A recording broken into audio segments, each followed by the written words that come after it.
Bonjour et bienvenue sur le podcast Indian Spirit.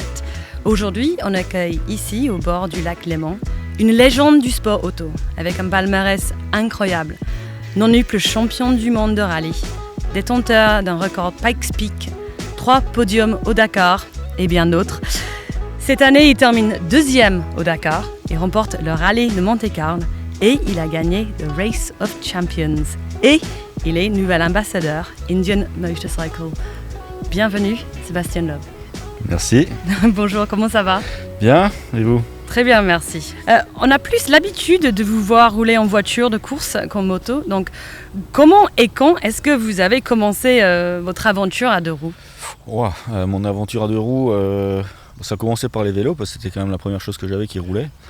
Et puis ensuite, ma passion s'est vite tournée vers les moteurs. Et donc ça a été dans un premier temps les mobylettes trafiquées, les mobylettes de course, parce qu'à l'époque il y avait un championnat, même un championnat de France de mobylettes, auquel j'avais pas les moyens de participer, mais j'ai quand même pu participer à quelques courses parce que j'avais des amis qui en faisaient et je les ai remplacés sur quelques courses où finalement déjà je m'étais démarqué parce que j'avais fait des bonnes performances, etc. C'était des courses où on roulait avec les genoux par terre et tout, un peu comme en moto, j'adorais. Et puis ensuite sont venues les voitures et c'est là que je suis passé sur 4 roues, que j'ai finalement débuté ma carrière en sport auto, qui m'a finalement donné les moyens de passer mon permis moto, parce que j'aimais quand même ça. Je crois que je l'ai passé en 2001, et puis depuis je roule en moto de temps en temps. C'est pas tous les jours, c'est pas quand il pleut, mais c'est quand même un plaisir. Quelles étaient vos premières sensations en sport mécanique? Donc la moto, justement, vous avez eu vos première sensation en sport mécanique sur une mobilette? Sur les mobilettes, effectivement, et j'adorais ça. Et quand ça pouvait glisser un peu, c'était parfait. Et puis de rouler avec le genou par terre comme les vrais pilotes, ça me plaisait beaucoup. Et puis voilà. Et c'est vrai qu'après ça, même au début, avant d'avoir le permis moto, j'avais une 125 que j'avais le droit de conduire avec mon permis voiture. De là, je me suis acheté une combi avec des sliders pour pouvoir mettre le genou par terre dans les virages avec ma 125. Et puis voilà. Ensuite, quand j'ai eu mon permis, je me suis acheté une plus grosse moto. J'ai continué sur la même lancée. Il fallait quand même que je trouve un peu les limites de la chose. Et puis voilà, depuis, je roule pour le plaisir. J'aime toujours ça. Donc ça m'arrive occasionnellement d'aller faire quelques tours de circuit, un peu plus régulièrement de faire un peu d'enduro, un peu de trial. J'aime bien sur deux roues. J'ai toujours aimé les sensations de pilotage. Dans mon métier, je pilote sur 4 roues tout le temps, régulièrement en tout cas. Et le pilotage sur deux roues, ça rajoute un paramètre un peu différent qui me plaît. Et justement, niveau sensation, quelles sont les différences entre la moto et la voiture? La différence, c'est qu'il y a une troisième dimension, c'est qu'il faut mettre de l'angle, c'est que la limite, pour moi, de trouver la limite dans une voiture, c'est assez naturel. Puis quand ça glisse, quand on dépasse la limite, ça commence par glisser. En moto, quand ça commence à glisser, ça devient déjà vraiment limite, quoi. Donc je trouve que forcément, vu mon expérience, pour moi c'est beaucoup plus difficile de trouver la limite en moto, que ce soit en circuit ou sur la route. Sur la terre, c'est un peu plus simple, mais voilà, ça rajoute une dimension au pilotage que j'aime bien, et un côté physique aussi, ça fait un bon entraînement, c'est vrai que c'est cool. Est-ce que pour vous la moto est plus dangereuse que la voiture, justement parce que c'est plus engagé? Ça dépend ce qu'on fait, ça dépend de quelle discipline on parle en voiture, ça dépend de quelle discipline on parle en moto, et ça dépend du niveau qu'on a envie d'y mettre. Moi, la moto, ça reste un loisir, je suis pas là à essayer de faire des chronos à tout prix. En circuit, on s'y prend, mais en enduro, je le prends plus côté balade, franchissement, technique, etc. Donc voilà. Forcément, si on regarde certaines courses comme Pikes Peak ou d'autres courses en ville comme Macao, des trucs comme ça, forcément en moto c'est plus risqué. Ou l'île de Man qui est une course mythique où j'aurais pas envie d'être sur une moto, clairement. Mais justement, vous arrivez à vous retenir parce que je sais que vous êtes connu pour vous pousser les limites dans chaque sport, enfin dans chaque discipline. Avec la moto, justement, est-ce que vous arrivez à vous canaliser un peu plus? Je suis connu pour pousser les limites, mais je suis quand même connu aussi pour ne pas faire n'importe quoi. Il y a d'autres pilotes qui sont plus dans la prise de risque globalement que moi. J'ai toujours été, forcément, pousser les limites, c'est mon métier, mais je l'ai toujours fait avec une certaine réflexion. Et puis la moto, l'enjeu au départ n'est pas le même. L'enjeu est de m'amuser. Donc je vais pousser les limites à ma façon, comme je le sens, mais je vais toujours essayer de rester dans quelque chose que je maîtrise à peu près. Depuis février, vous êtes ambassadeur India Motorcycles. Qu'est-ce que vous retrouvez dans cette marque? Je dirais que c'est une belle marque. J'ai surtout retrouvé des belles motos qui sont sympas. La FTR par exemple que j'ai, c'est une moto qui a un bon potentiel, qui marche bien, mais qui en même temps reste agile. Et aujourd'hui, c'est un peu ça que je recherche. C'est une moto qui permet de rouler tous les jours avec un certain confort, avec une certaine facilité, une agilité, et de prendre du plaisir en roulant. Donc voilà, et puis il y a aussi d'autres motos qui permettent d'aller un peu plus vers du custom et faire des choses un peu plus originales. Donc c'est vraiment une marque qui donne beaucoup de potentiel et beaucoup de liberté à ce qu'on veut faire. Et c'est important pour vous d'être associé à une marque avec autant d'histoires authentiques et surtout un ADN ancré dans le sport moto, avec notamment le flat track.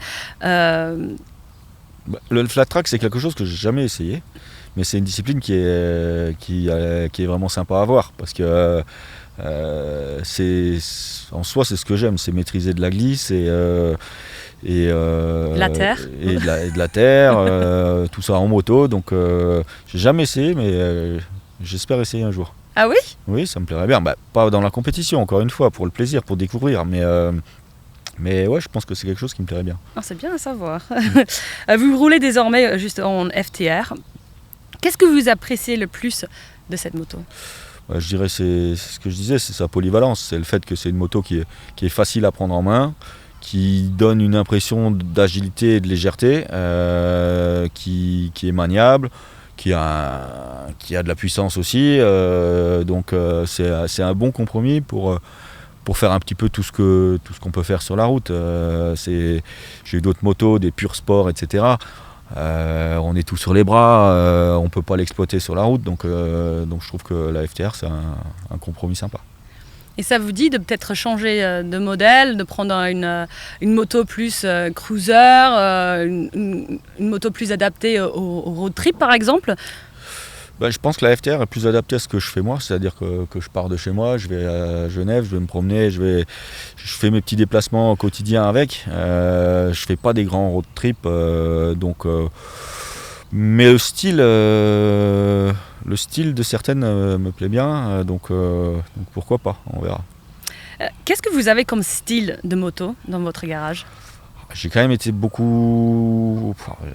peu tout en fait, mais j'aime quand même les motos sportives. J'ai une Panigale qui fait 234 chevaux, mais qui au final, comme je disais, est inexploitable sur la route, et j'aime bien l'utiliser pour aller faire un peu de circuit de temps en temps. Après, ce que j'ai pas mal aussi, c'est des motos d'enduro que j'ai toujours eu, parce que j'aime bien le côté... l'enduro pour moi c'est un côté détente, amical avec les copains, la petite balade, le petit défi, le petit franchissement, etc. C'est vraiment des journées que j'apprécie beaucoup, donc moto d'enduro j'en ai. Et puis j'ai une trial parce que c'est toujours bien pour travailler un peu la technique, et j'aime bien l'équilibre.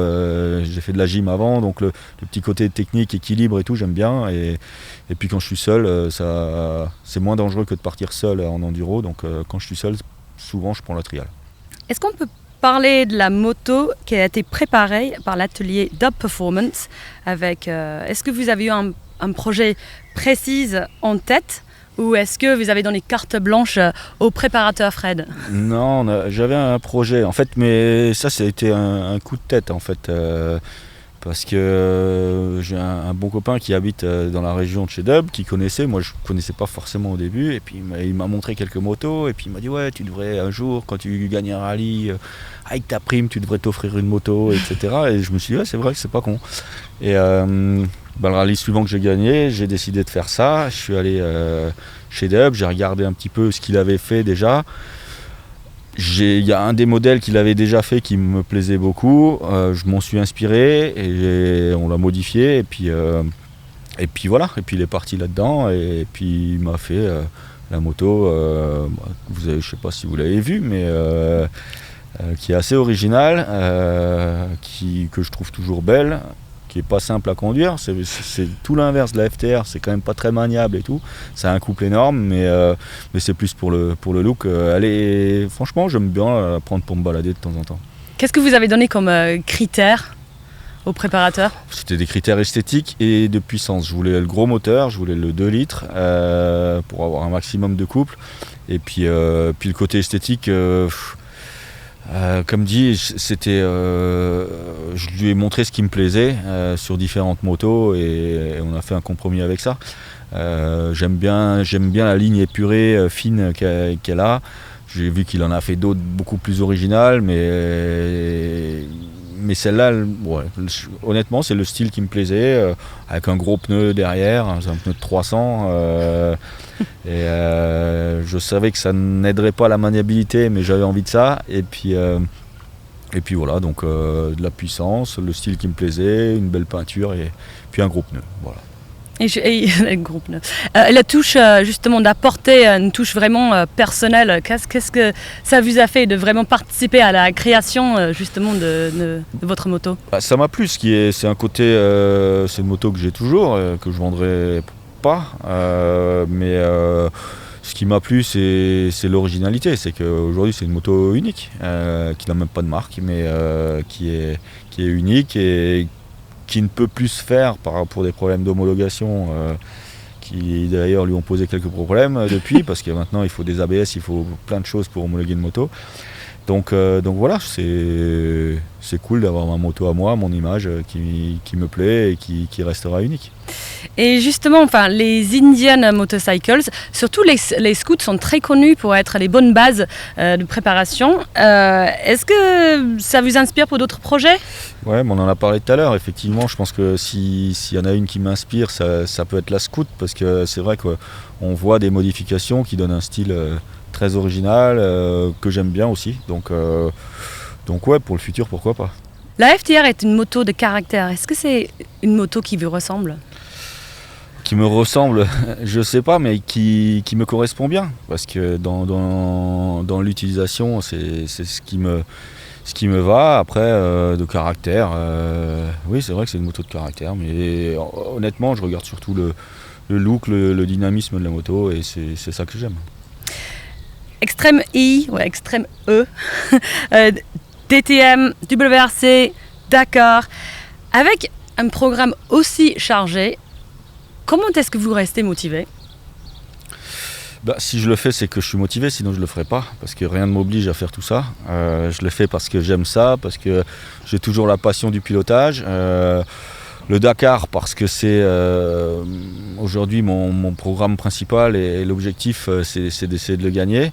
En même temps, il y a un championnat du monde dans lequel on est engagé, où on est en tête actuellement pour seulement 1 point, donc c'est pas assez loin d'être gagné, mais ça fait aussi partie des objectifs de la saison. L'extrémie, c'est une discipline dans laquelle je m'étais engagé l'an dernier.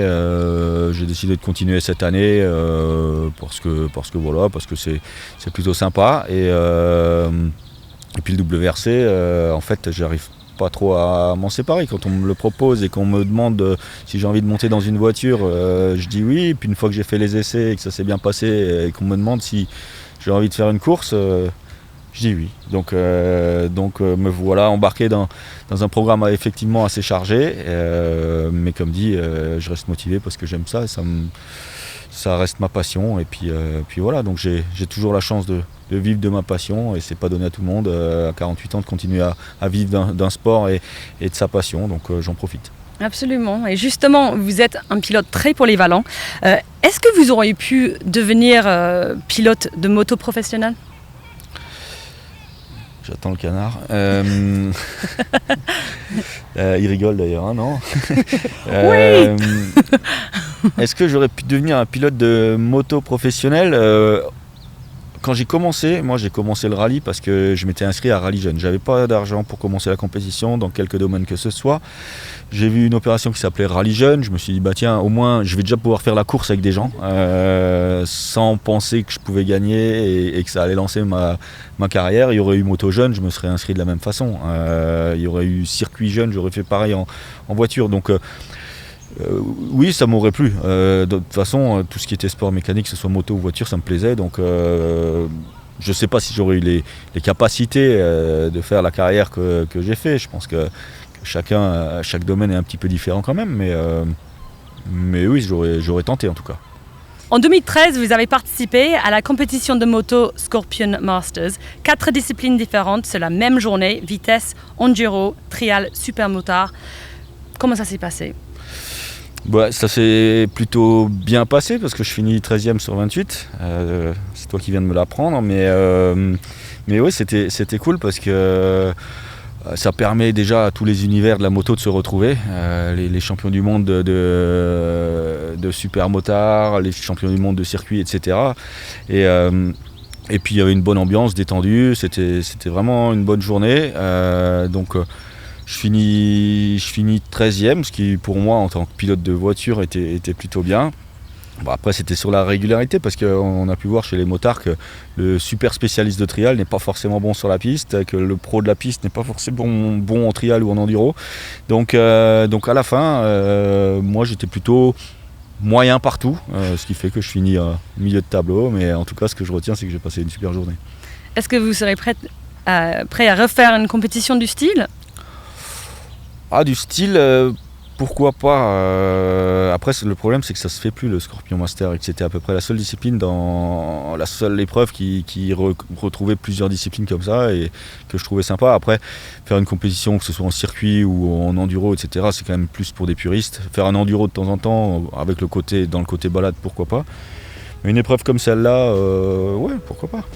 Bon, merci beaucoup pour cette interview dans ce cadre idyllique à côté du lac. Retrouvez-nous très bientôt sur un nouvel épisode de Indian Spirit.